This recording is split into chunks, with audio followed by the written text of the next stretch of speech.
and welcome to Scilence, a podcast that gives women a chance to get honest and open about what it's really like surviving and thriving in what often feels like a male-dominated world.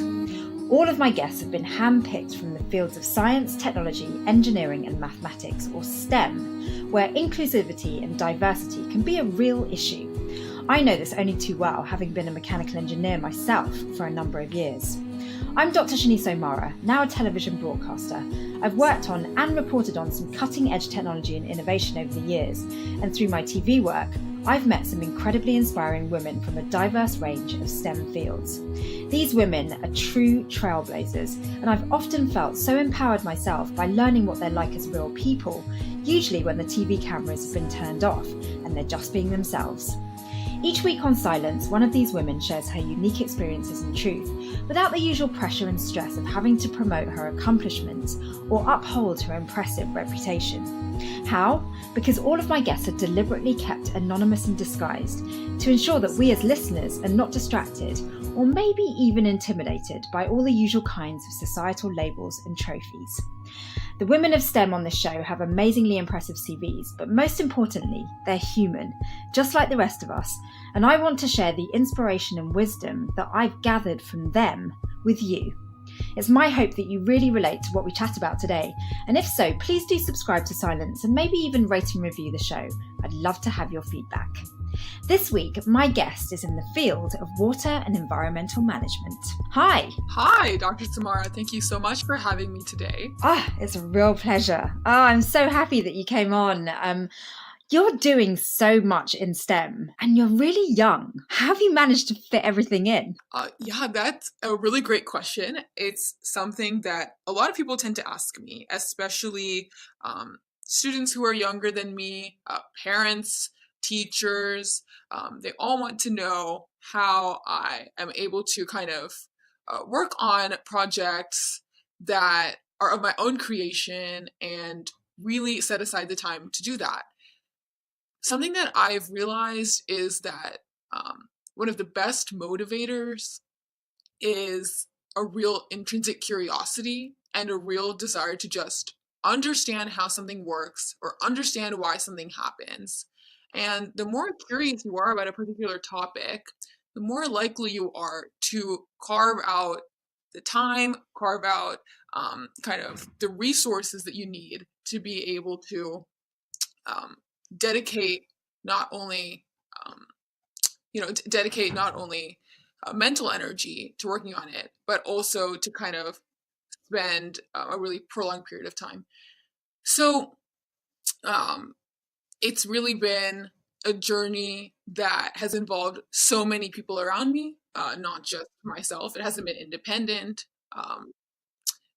There have been adult advocates, whether in my community, at my house, at my school, who have always really pushed me forward and given me the resources that I've needed to kind of get started with a lot of different projects. With curiosity, I completely agree that it's essential for STEM, but your curiosity could have taken you into different directions. How did you know that you wanted to focus on STEM style subjects? In my community and in my family, the sciences and cutting edge technological work has always been something that we've talked about, we have marveled at, we've been very enthusiastic about. So from a very young age, I've been kind of exposed to this realm of science isn't just important, it isn't just what shapes the world around us, all of those sorts of things. It's also just very cool. It's very exciting. It's very dynamic.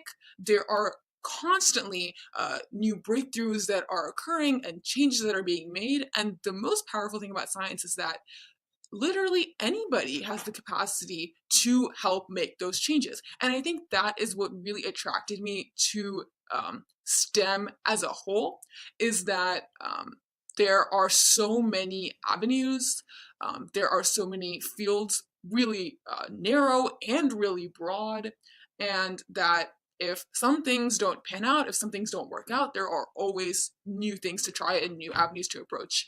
And I think that's something very wonderful and very unique about STEM.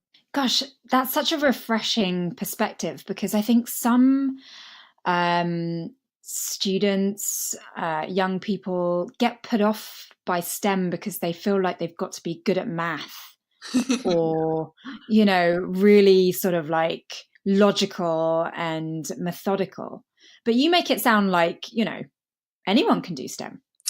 Yeah, it's actually so funny that you say that, because math has never been my strong suit. Oh, I've never even, considered myself to be a really star student in math, or for the that's longest time. so reassuring. Yeah. Uh, and a lot of my peers, my fellow student researchers, a lot of them are really strong in math, or they are really strong in technology, and always have been. And so I think that you're absolutely right. I do want to show other students and other adults even that you don't need to necessarily gravitate toward math or gravitate toward engineering to love STEM. For me, I think that STEM is honestly a really wonderful expression of creativity, because when you are designing experiments and when you are kind of trying to approach really big problems or really small problems and come up with solutions, you really need to be thinking outside of the box. You need to be thinking and pulling from your own personal experiences, from things that you're reading, from things that you're seeing. um, and ultimately, I think some of those things are just as important or even more important than having the fundamental analytical, technical, or math skills that are also integral for solving all of these problems. Um, that's how I kind Oh of my think of it. gosh. That is so awesome. But tell me, really, like on a realistic level, when Mhm. you get a bad grade in math, like, does it not sort of knock your confidence a little bit? Yeah, it definitely does. This is so funny to talk about. So, I'm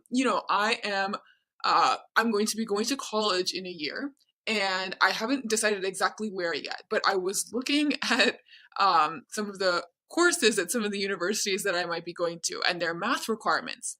And I realized that at some universities, I might be in the bottom 20% of math students. And I have never been in the bottom 20% of Of anything. anything? Yeah. And I was talking to my parents and some of my friends and saying, wow, this is so crazy. And why can't I be better at this? And, how did I get to this point to where I'm like not successful at this? And they looked at me and they said, it's because you love other things and because you're talented at other things. And you might not gravitate toward math, and that's okay. Um, and it's honestly so reassuring Wow. to hear that. And I think about it. Um, I might be in the bottom 20% of math at some schools, but I don't think I'll be in the bottom 20% in bio or in chemistry. Mm. And I think that people really need to start approaching what they want to study and what they want to do with a mindset not just of really focusing on their weak areas, but really trying to develop and embrace their strengths and really trying to say, okay, I'm good at these particular things. I might not love these other things. So let me just dedicate my time, dedicate my energy to seeing what is my true potential in the things that I do love. Wow. Oh, you make it sound so easy. Well, I Where know did you not. learn that? Where did I learn that? To kind of go into a little bit of a different tangent, but it will all kind of come back together. From a really young age, I've always kind of felt judged by a lot of my peers, particularly my male peers, for my personality.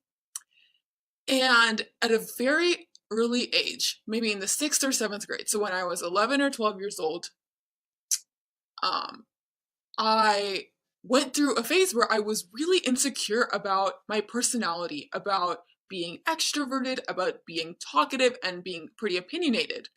But at that very early age, I kind of had to develop a mindset uh, of kind of stepping into a role where I can express who I am and love who I am, and not allow judgmental people to kind of deter that. And I think I've tried to apply that same mindset to my academic life, to the projects that I work on. What made you choose to think that way? Like, was it a certain experience? So I think that when you are a girl and when you are either a high achiever or you're involved in a lot of different things and you like to try new things, you get a lot of feedback that's both really positive and really negative.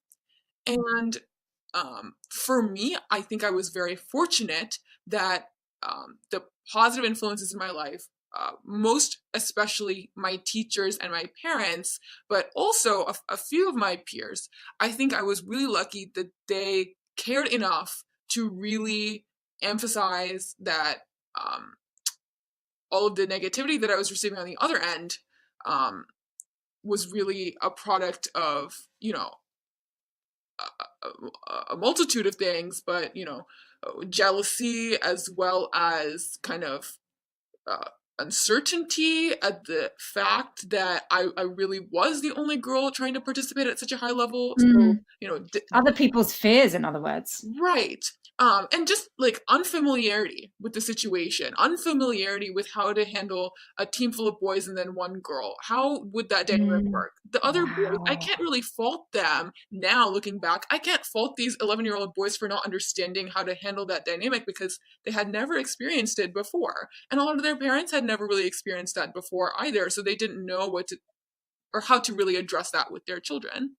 And so I think that having those advocates, having my parents and teachers kind of rationalize with me and explain why some of those things were happening, why I was getting negative commentary. I think that being talked to like an adult and being talked to as somebody who could understand and then overcome was really helpful. And I was able to understand and then look past it. I think that a big problem is that sometimes women, encounter judgment or hatred or negativity, and people either diminish it or kind of blow it up without actually addressing the root cause. Right. And I think that makes women feel very insecure, or kind of just objectified. And I think when you really start to talk about why these things are happening, that perhaps it's not even this individual or this group of people to blame, that it's really just the system to blame, then it's much easier for everybody to understand and deal with. Wow. I can't believe it. I can't believe your attitude. Thank It's so you. powerful. Ah, I think we can end there. Thank I you. I mean, really appreciate that. it's so it's mind blowing. I mean, the reason why my mind is blown is because you've literally saved yourself decades of struggle with the attitude that you've got. Because, I've spoken to lots of women about these kinds of issues, and a lot of women have had to spend time really getting to the point where you're at and not even really reaching the point you're at, still struggling with it. But it seems to me that one of the key things that has allowed you to arrive at this attitude is really genuine support and love from the people you hang around with. Absolutely.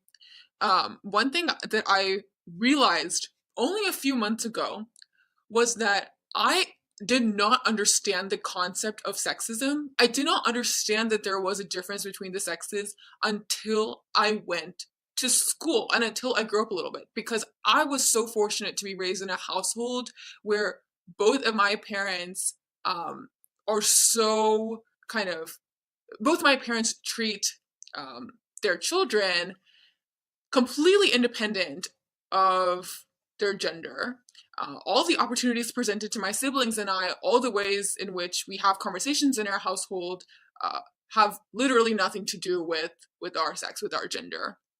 Mm. Um, And what siblings do you have? so I have a younger sister. So it's just my sister and I. Right. And I realized when I came to school, uh, and really when I got to the point in school where, um, you know, kids start to get involved in activities outside of the classroom and all that kind of stuff. When Mm. I got to that point in school, I realized that my parents treated my sister and I like most other parents treat their sons. Uh-huh. And that was very interesting to me. Mm. Um, And what does that look like? well, I think from a very young age, my sister and I were encouraged to always speak our minds, contribute to conversations, um, really be confident, and embrace the skills that we have and the opportunities that we have. Um, we are a very vocal pair, my sister and I, and I think that that's culturally not something that many girls at a young age are taught or encouraged to do. And I Mm. don't want to generalize and say that never happens, because of course there are several families just like mine, but I don't think that it's the majority of families. I don't think this is the predominant case, because many of my friends who um, either have, many families who have one boy and one girl, or multiple boys, multiple girls, etc., there is a distinction between how the parents treat the children. Mm. And it's very unfortunate that it starts from a very young age. Um, the boys are encouraged to kind of speak out, try new things, go for sports, go for academic competitions, go for all kinds of community type activities. Whereas the girls are not really encouraged to go and try their hand at all of these new and cool types of things. Um, Maybe the parents have an idea of what the girls are intended to do. Maybe the girls should be spending their time on this particular field or on this particular activity. And if that doesn't work out, then the girls aren't really encouraged to try different things. And that means that the girls feel that they have failed or feel that they aren't good enough at a very young age, whereas in reality, they just didn't gravitate to that one particular thing that their parents had intended for them to do. Right. And I've seen this at really young ages. I've seen this throughout high school, and I see this with college-aged kids as well. Because, when you go to college, you are theoretically independent of your parents. But, the last 18 years of your life, all the experience that you've had with them, it still sticks with you. And so that mindset is kind of imparted onto you. And even if your parents aren't there telling you which things to try, which things to not try, how to behave, how to speak, there is a voice in the back of your head that's conveying all of those messages, uh, I guess, as a stand in for them. And um, that's why I think it's so important that from a very early age, from a young age, before kids even start school, that the whole concept of gender roles, uh, barriers for kind of how you should behave and how you should speak, and also the um, the way that many people kind of justify or dismiss when young boys behave in ways that are offensive to girls. I think all of that should really be done away with. You're amazing. You're just absolutely amazing. My gosh. I mean, I'm just trying to imagine like what it must have been like being raised by your parents and then going to a co-ed school, I'm assuming. Yes. All Like, was it a shock? yeah, definitely. And I think that the strangest part, looking back on my earlier years now, is that a lot of times I didn't exactly realize what was happening until somebody explained to me what was happening. So for example, I used to be on the academic team. I quit about 2 years ago just due to time constraints. But starting in the sixth grade for several years after that, I was the captain of the team, and my team was me and three boys, and we were always the varsity team. Like this was the I guess the star group of four players. And I always thought that they didn't listen to me as the captain because they thought I was a bad captain. Mm-hmm. And then I realized, no, they didn't listen to me as the captain because they did not want to recognize that the female player was actually objectively the best player. They were And intimidated. absolutely, um, absolutely. And of course, at the time, it really took a toll on me. And I would work so much harder to just do better, be nicer to them, be more kind of accommodating and flexible. If one of them wanted to play captain, I would let them. But then the coach would say, "Why aren't you playing captain? You're supposed to be the captain." And I would say, "Well, he wants to." And she would say, "Well, you can't let him because that's not his role." And I think that it took a while for me to understand um, kind of what was actually going on. But once I did understand what was actually going on, it became much easier to um, feel more at peace with my own Mm. abilities and feel like, Yeah. "Oh, this wasn't my fault. I haven't done anything wrong here." And, you know, this is the way they want to approach this, but it doesn't actually reflect upon my skills or my knowledge or anything like that, right? It's a much more Oh, nuanced I situation. mean, it sounds like every time you could have fallen, someone was there to catch you. Yeah, very serendipitous. I've been so lucky for the last so many years. And I think about that a lot and I wonder what is going to happen when I get myself into a situation and somebody isn't around to catch me. I actually worry about that a lot. Um But the and thing is, when you were captain, I mean, how old were you then? So I was captain between the ages of 12 to 16. Okay, because between those ages, you were really learning how to assert yourself. Yeah, And it's I true. just feel like the skills that you learned in those very formative years will stay with you throughout your life. Because even just the awareness of being worried about falling in the future means that you're kind of already protecting yourself against the fall, should it ever happen to you. Thank you. I hope so. I hope so. Um, but I do think that you're right in the sense that the earlier that young women can kind of come to terms with these situations and kind of understand why they happen, both in the academic world as well as in their personal lives, I think that the younger they can kind of try and figure these kinds of things out, the better, right? Because one, you can avoid, like you said, years of inner struggle, and two, you know how to better address these situations in the future. Where did your parents get the idea to parent in such an encouraging way? So the more I have looked back at my family history, the more I've realized that this has been the parenting style on both sides of my family for several generations.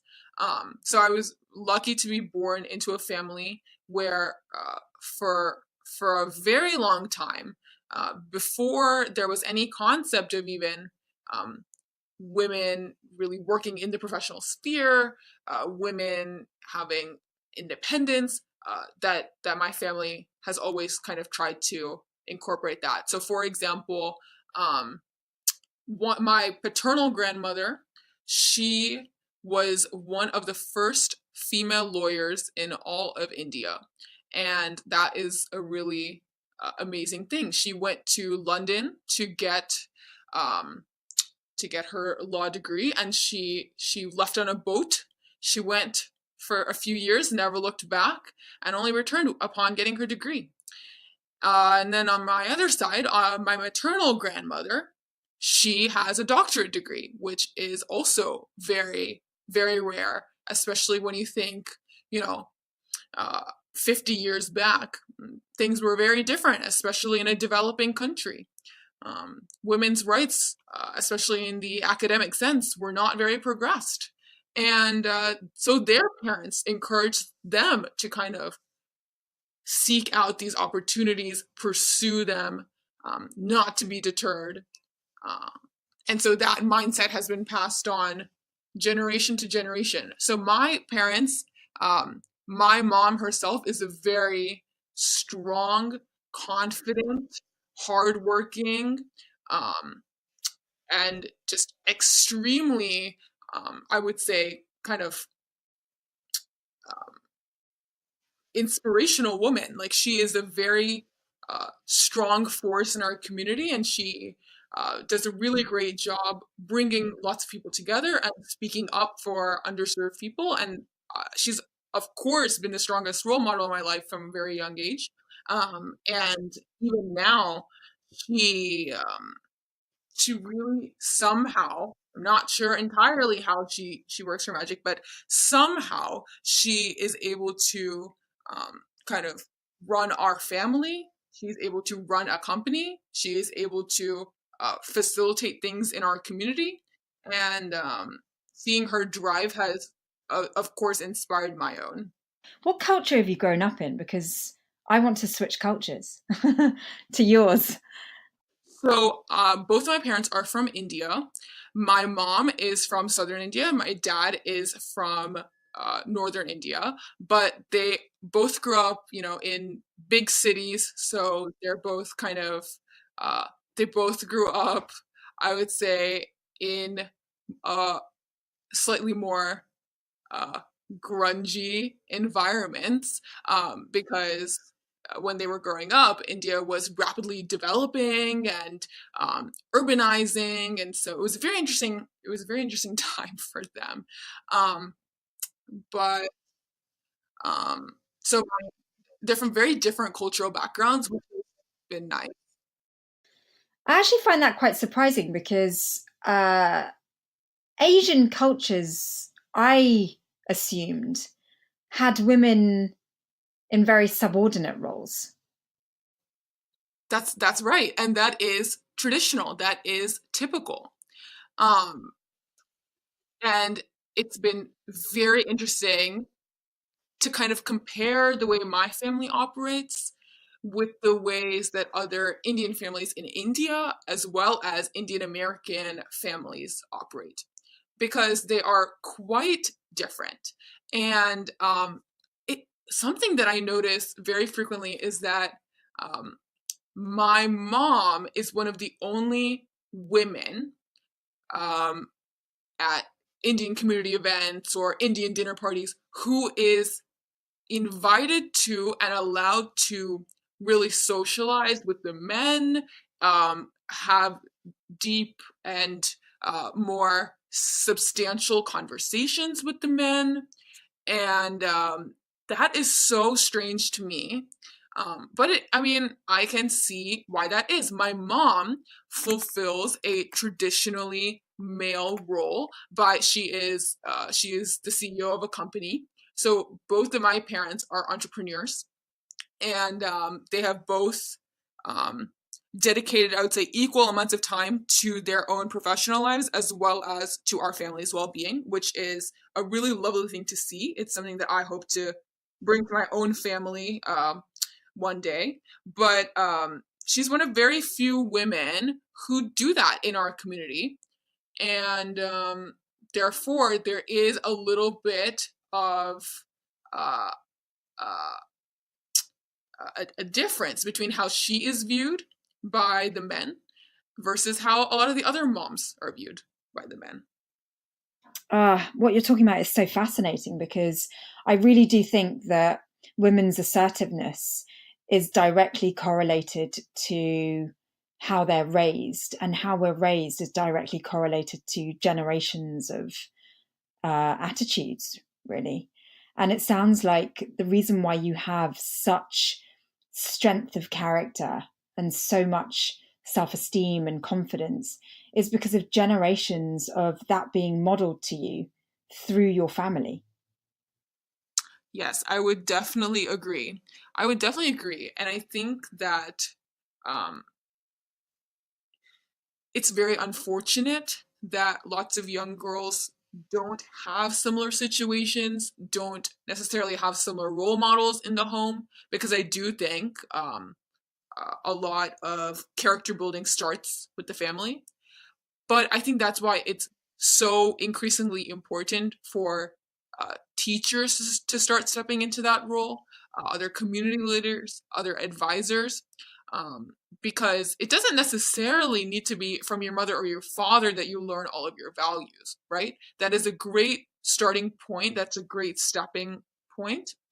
Um, but if that's not an option that's available to you, that's not something that's in your control, right?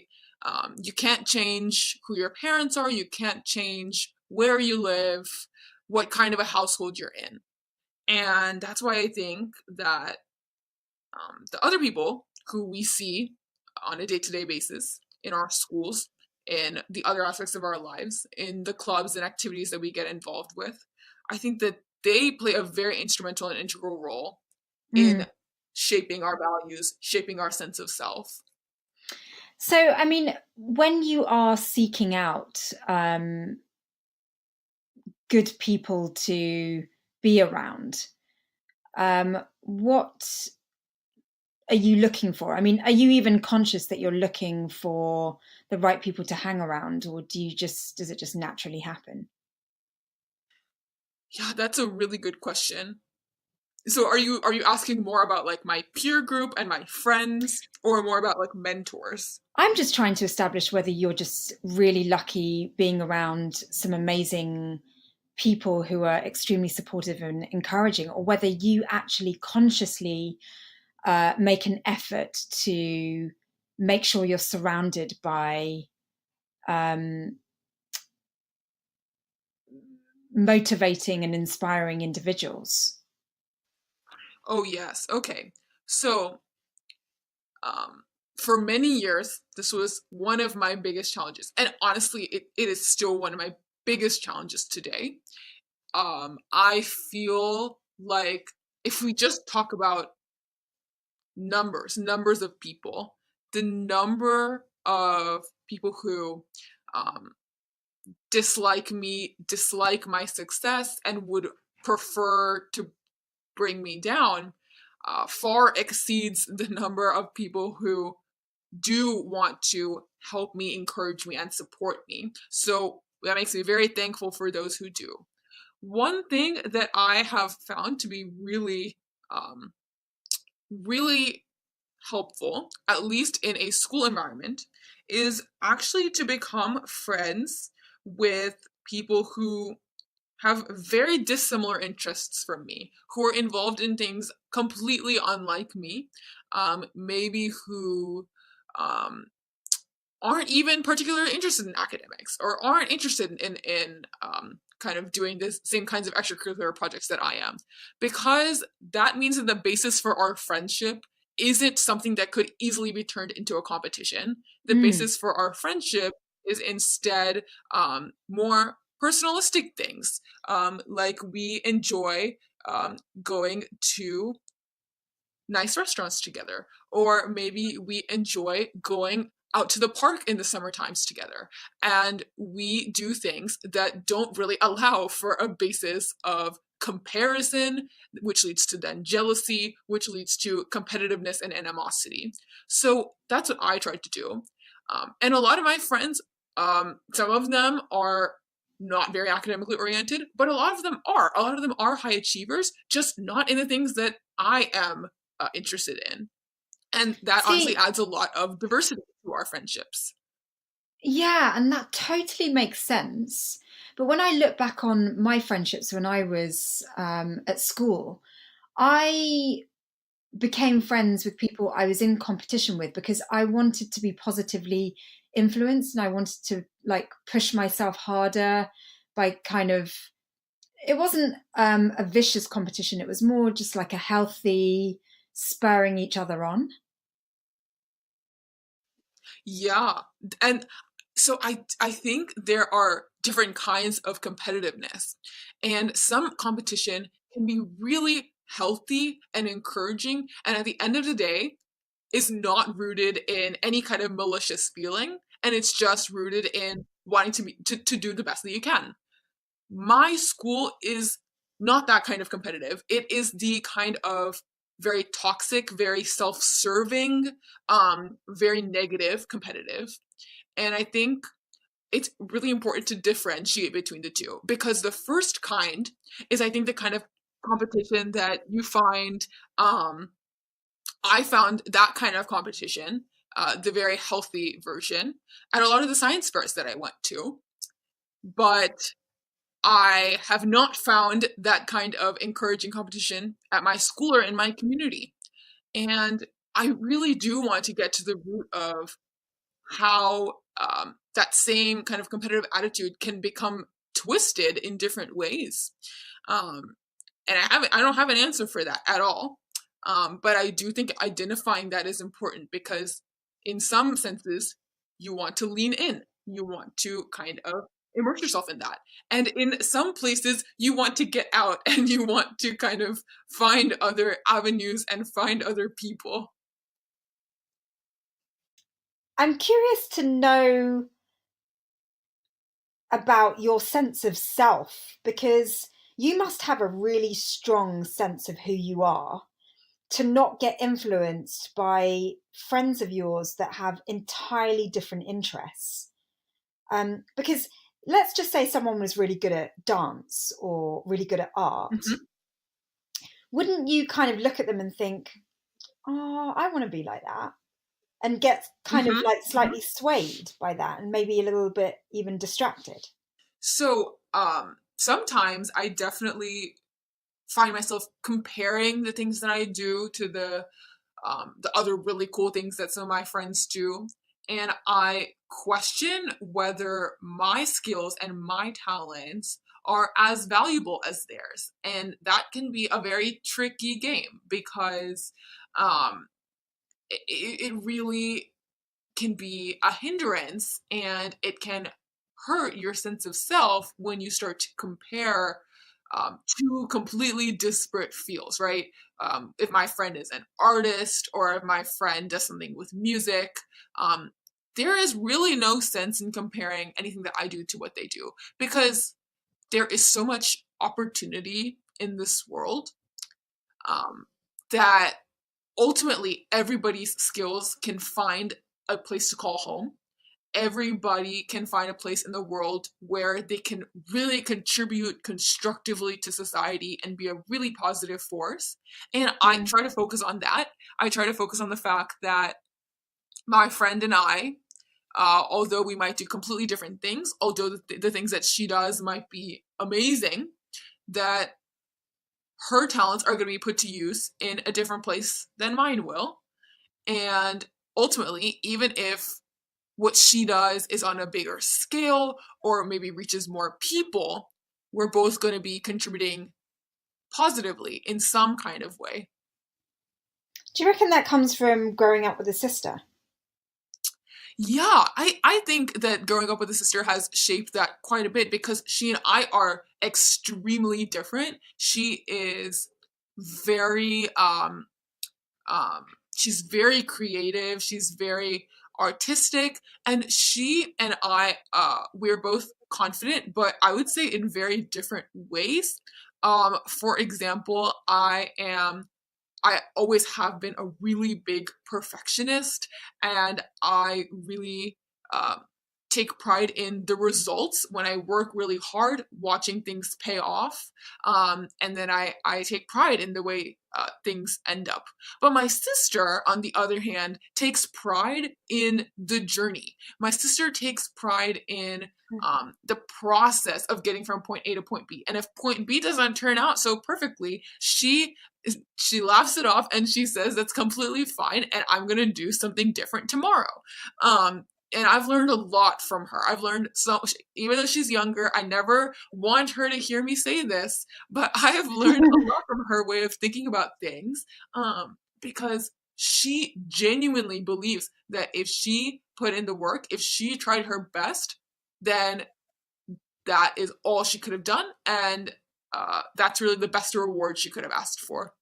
So yeah, I think that seeing that has really shaped the way I interact with my friends, the way I see other really smart and strong people, and it's led me to be able to appreciate their smarts and their talents as opposed to be afraid of them. You mentioned earlier that science can actually be really creative. How does something as creative as science, which I totally agree with, it is very creative, but how does something as creative as science marry with perfectionism? Yeah, that is a very good question.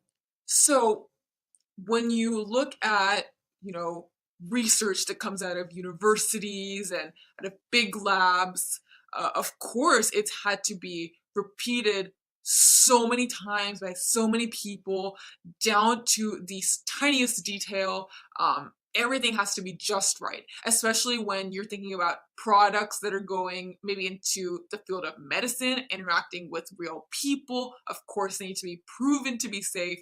At that level, perfectionism is very important. But I think that the entryway to science and, the level that we should all be experiencing for the first few years of being in scientific fields doesn't require perfectionism at all. And this was a very tough thing for me to learn and to realize, because the project that I've worked on for the past couple of years has been anything but perfect.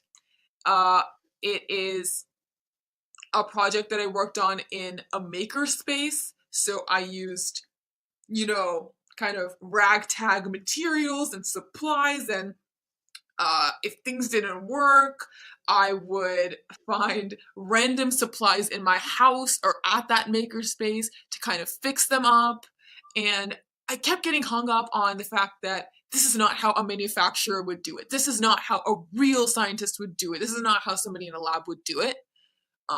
But ultimately, over the course of about 2 years working on that project, it took me a very long time to kind of realize that the science that I was doing was no less valuable than the science that is going on at esteemed universities. Because what really matters about science is taking an idea and trying to make it concrete, trying to make it tangible, trying to kind of visualize something, conceptualize it, and then apply it. The perfectionism is maybe the last 5%, maybe the last 10%. But everything leading up to that, all of the skills that you need to lead up to that are skills that I believe everybody has. I believe everybody has creative instincts, and people who think they aren't creative, I think that they just haven't learned how to tap into their creativity yet, and they haven't learned what the right field to apply their creativity to is yet. For me, like, painting was not the right field to apply my creativity because I have no talent in that field. But I do have talent in problem solving. And that's when I realized that STEM and science was going to be the right place for me to apply my creativity. And so letting When go. did you realize that? When in your life did you realize that? When did I realize that? I think the transition between middle school and high school. So going into high school was when I started to really develop an interest in science outside of, the conversations that my parents and I would have at the dinner table, outside of the fact that people in my community, people in my family have always gone into science. I always knew that.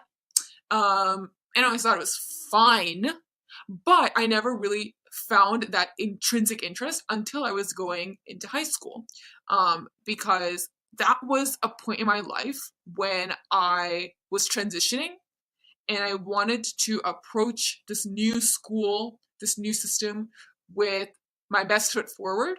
So I took the time to think about my actual skills and my actual interests.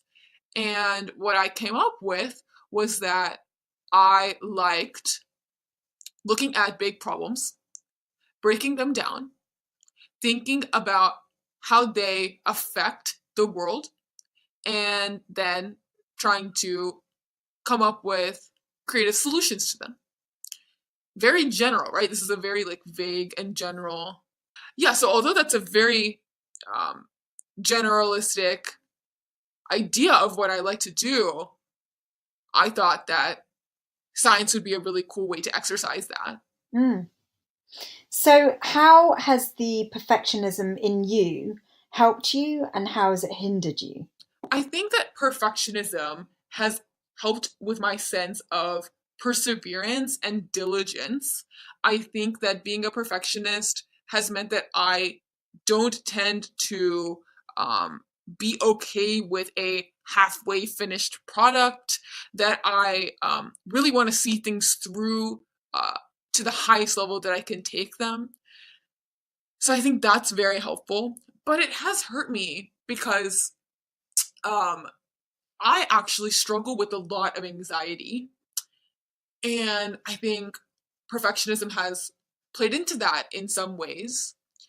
Mm. Um, I don't tend to get very anxious about my work, but I do tend to get anxious about how people view me and whether I am being the best person I can be. Not the best scientist and not the best student, but I do get hung up sometimes on whether I'm being the best person I can be. So sometimes when I do something or say something to someone or have a petty conflict with a friend or with a classmate, that I know is not nice or not right, it really sticks with me and it can really like cast a cloud on my day or on my week. So I have trouble letting things go sometimes. And I'm trying to work on that because um, you have to be able to release yourself of things in order to move forward and try new things. So that's something I'm working on. And so, how have you evolved in dealing with that anxiety that comes with perfectionism? So I would say I've been dealing with anxiety for the last 2 to 2.5 years. And for the longest time, I had no idea how to address it, let alone conquer it, because I didn't know how to place a name to the Mm. feelings that I was experiencing. Yeah. So I think one of the most important things to realize was that all the symptoms I was experiencing were really a product of anxiety. So after I was able to identify that, I think that I've tried to deal with it using a few different techniques, but the best one I think that I've used is writing and journaling.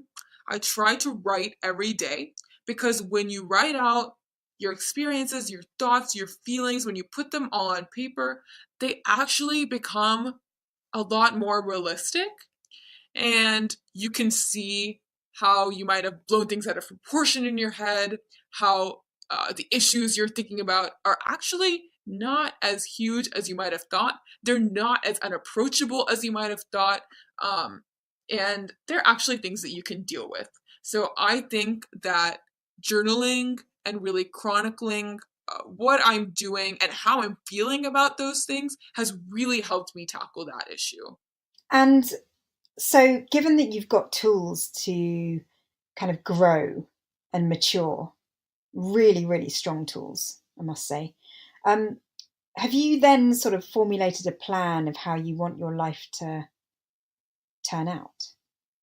Or are you too young for that? Well, it's of course something that we all think about. Mm. I um I've seen a lot of different definitions of success. Um and I think I have unfortunately seen a lot of examples of traditionally successful adults, people who have built companies or, contributed a lot to their fields and made a lot of personal wealth, but who are very, very unhappy. Mm. And I think that one thing I know for sure is that I absolutely want to avoid that. I really want to make sure I never get caught up in or influenced by um, kind of materialistic factors, because from what I've seen, I don't think it brings families joy. I don't think it brings communities joy. It just brings recognition, which in and of itself is not very meaningful. Mm. So I think that my biggest goal is to do work that continues to inspire my curiosity. Mm-hmm. I think that when I am intellectually stimulated, when I am curious, those are the happiest times in my life. When I'm surrounded by people who I think are very interesting and engaging and unique, those are the times when I am happiest. So that's what I hope to do, is surround myself with people who kind of ask a lot of questions, make me more curious, and then motivate me to solve problems. Right. And in terms of being a woman in a very male dominated world, Mm. have you given any thought to sort of how you're going to fit in all aspects of being a woman, like, possibly a family one day and Yeah. relationships and things like that? Like, how does that all tie in? Yeah. So I am so thankful that my mother is who she is. We've had our clashes and all of the normal mother-daughter relationship aspects, but uh, like I mentioned earlier, my mom has somehow been able to be uh, a very strong and involved and supportive mother to both my sister and I, as well as run her company. And I don't know how she finds the hours in the day to do that, but she has. And so I am really comforted in knowing that she's done that. When the time comes for me, she'll help me do that. Um, but something, a little tidbit that I think is really funny about my mom's life story is that, so my parents are from different cultures in India. My mom is from a Hindu family, and my dad is from a Sikh family. Hmm. And, traditionally, you marry within your religion, right? At the very least, you marry within your religion. But my parents met at grad school in the United States, and they wanted to get married. And my mom's parents did not want her to marry a non Hindu, but this was my mom's big rebellious moment, and she married my dad anyways. She put her personal happiness and kind of her life partner, somebody who would be with her for the next several decades, she put that above this very conventional, outdated, traditional system. And of course, now my grandparents love my dad. They thank my mom all the time for ending up with him. But at the time, I think that was a very bold move of her, and she has broken a lot of barriers, and that inspires me a lot. So I definitely uh, plan on being someone like her who can handle both a successful and harmonious and united family, as well as be kind of really high achieving in my professional life too. Wow, she sounds like an amazing role model. She is. She definitely is. Um, you said that you, at some point, I think off air, you told me that you do a lot of work in encouraging, uh, is it women in STEM or just young people generally? So, I have been doing a lot of work with minority girls in STEM. So, the school district that I'm in is a minority majority district. So we have more students of color than white students. And that means that the schools I've gone to have always been very diverse, not just in terms of race, but also in terms of socioeconomic class, also in terms of education level of the parents. Um, and that has been a very interesting experience. Um, so, one thing that I'm really big on is people finding their individual strengths and then applying those strengths. Um, but I found that a lot of times that very first piece was missing with minority females because in the households that they're raised in, they have very clear expectations set for them. But unfortunately, with expectations come boundaries. And the stricter the expectations are for you, the stricter the restrictions and the stricter the limitations on where you can go and how far you can go. And I saw this a lot with some of my peers, some of my classmates, the girls in my school. So I became very interested in how my path had differed so greatly from theirs, and how the only real cause of that I could figure out was that my parents were very supportive, encouraging, open, whereas their parents and maybe their teachers had not been. So I wanted to really change that. So for the last 3 years, I've been working on my nonprofit organization. And what I've done the last couple of summers is run training programs where minority girls, generally from more disadvantaged households, not all of them, but most of them, from disadvantaged households and disadvantaged schools. I've done a 7-week program for a few summers to teach them web development skills, some app development, different kinds of modeling softwares, but then more importantly than all those technical skills, I've tried to uh, I've tried to introduce these girls to minority female role models and leaders in our community. Mm. We have a lot of them where I live, and not just women in STEM, but women in business, women in the arts, women in government. Um, and a lot of these women came from very similar households and pathways, and they pulled themselves up, of course, with the help of supporting peers and supporting mentors.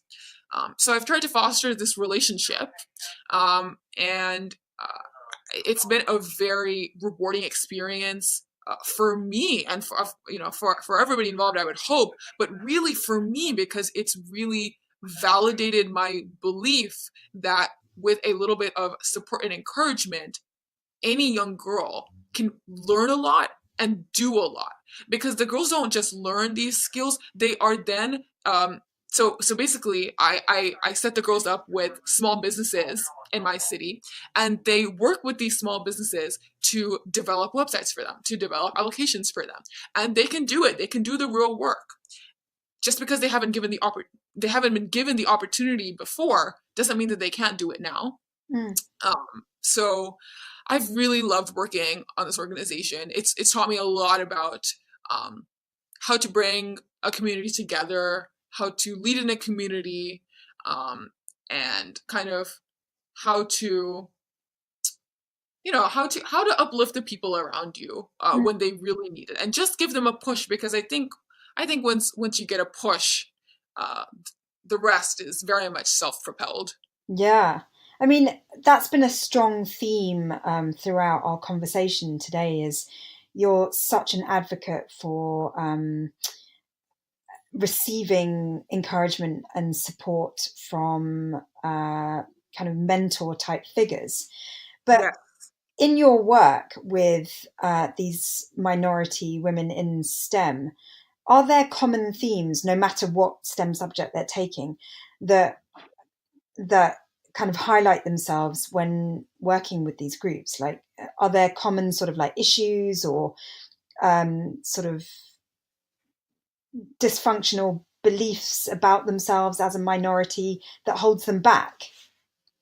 I mean, basically, another way of asking the question is, do you have suggestions for women, minority women, to succeeding in their chosen career choices? Yep. So one thing that I've noticed is very common,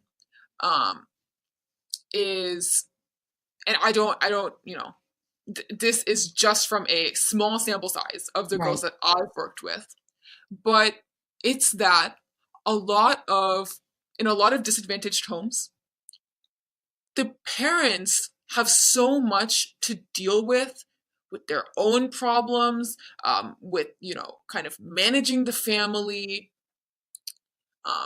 if they have problems with their work, that ultimately they don't have any time or energy left to give to actually spending time with and encouraging the young girls, and really helping the young girls independently and personally develop. It's almost like a lot of the parents, and it's not necessarily by any fault of their own. This is just how the system is, unfortunately. They are just spread so thin, that they don't really get to know the interests and the skills and the talents and the hidden gems of their own daughters. And most likely their sons. Although I haven't worked with the young boys, I could probably, hypothesize that the same is true with young boys. And when I look at my family, my mom spent so much time, and my dad as well, trying to get me to try new things, then figure out how I felt about them, how good was I at them, how much would I want to dedicate to these things, and really helping me choose and explore pathways. I think that the biggest problem in a lot of those types of communities and households, is that they are not really given opportunities to explore pathways. Instead, it's like a one-size-fits-all. The girls are instructed in a community to all do one thing. And if they do well at it, then great. And if they don't do well at it, then fine. And that just means that they are not going to be successful, or that just means that they should, not be ambitious and not strive to greater heights. For me and in my family, it just means, fine, let's try something new.